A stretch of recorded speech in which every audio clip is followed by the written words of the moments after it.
बॉलीवुड के मशहूर director Manmohan Desai 70s और 80s की मसाला फिल्मों के लिए आज भी जाने जाते हैं। अपनी फिल्मों में डायरेक्टर ने जीवन से जुड़े बेहद चटपटे और दिलचस्प पहलुओं को दिखाया, जिन्हें लोगों का भी जबरदस्त प्यार मिला। फिल्ममेकर ने अमिताभ बच्चन के साथ 7 सुपरहिट फिल्में बनाई और अमिताभ को शोहरत की बुलंदियों पर पहुंचाने में देसाई का एक बड़ा हाथ है।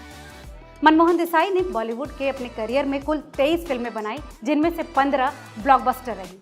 देसाई बॉलीवुड के अकेले ऐसे डायरेक्टर हैं जिन्होंने back to back 7 silver jubilee और 4 गोल्डन जुबली फिल्में दी। मूल रूप से गुजरात से ताल्लुक रखने वाले मनमोहन देसाई का जन्म 26 फरवरी 1937 को मुंबई में ही हुआ।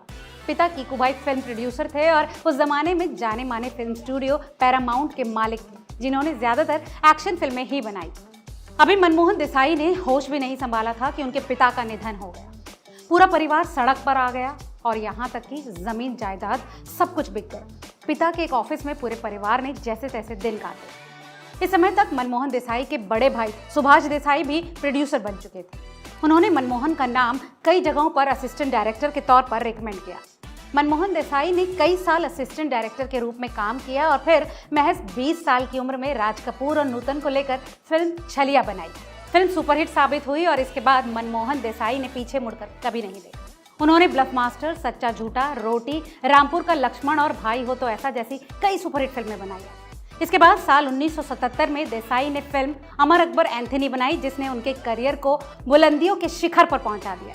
अमिताभ बच्चन के साथ मनमोहन देसाई ने कूली, अमर अकबर एंथनी, परवरिश, सुहाग, नसीब, मर्द, गंगा जमुना, सरस्वती जैसी 7 सुपरहिट फिल्में बनाई। मगर शोहरत की बुलंदियों के उस मुकाम पर पहुंचकर मनमोहन देसाई के साथ कुछ ऐसा हुआ कि जिसने उनकी जिंदगी को बिखेर कर रख दिया। साल 1979 में उनकी पत्नी का निधन हो गया। पत्नी के निधन के बाद मनमोहन देसाई पूरी तरह से टूट गए। वो दिन रात गम में डूबे रहते थे। बेटे केतन से उनकी हालत देखी नहीं गई। उन्होंने पिता का हौसला बढ़ाया, जिसके बाद मनमोहन देसाई ने दोबारा कैमरा थामा और देश प्रेमी, कूली जैसी ब्लॉकबस्टर फिल्में बनाई। तन्हाई में जिंदगी गुजार रहे मनमोहन देसाई की नजर एक दिन एक्ट्रेस नंदा पर पड़ी। वो नंदा को मन ही मन चाहने लगे। जब मनमोहन के बेटे केतन को इस बात का पता चला तो उन्होंने नंदा की करीबी सहेली वहीदा रहमान से इस बारे में बात की। वहीदा रहमान ने देसाई और नंदा को डिनर पर बुलाया। सही मौका देखकर मनमोहन ने नंदा को अपने दिल की बात बताई और एक्ट्रेस ने भी देसाई के प्यार को कबूल कर लिया। मनमोहन देसाई के बेटे और जाने माने डायरेक्टर केतन देसाई ने एक मैगजीन को दिए इंटरव्यू में इस बात का जिक्र किया। उन्होंने कहा, मैं और मेरी पत्नी कंचन दोनों ही पिता मनमोहन देसाई के प्रपोजल को लेकर एक्ट्रेस नंदा जी के पास गए। दरअसल मैं अपने पिता के लिए कुछ भी करने को तैयार था। मेरे पिता दिल से बहुत ही रोमांटिक थे, लेकिन नंदा जी से अपने दिल की बात नहीं कह पा रहे थे। आपको जिंदगी में एक साथी की ज़रूरत होती है। हर रिलेशनशिप की अपनी सीमाएं होती हैं। उस वक्त मुझे लगा कि मेरे पिता को एक हमदर्द की ज़रूरत है, क्योंकि वो बहुत अकेले पड़ गए हैं। मैंने नंदा जी से कहा कि वो हमारे परिवार के साथ खुशहाल ज़िंदगी बिता सकती हैं। मैंने उनसे पिता से शादी के लिए पूछा।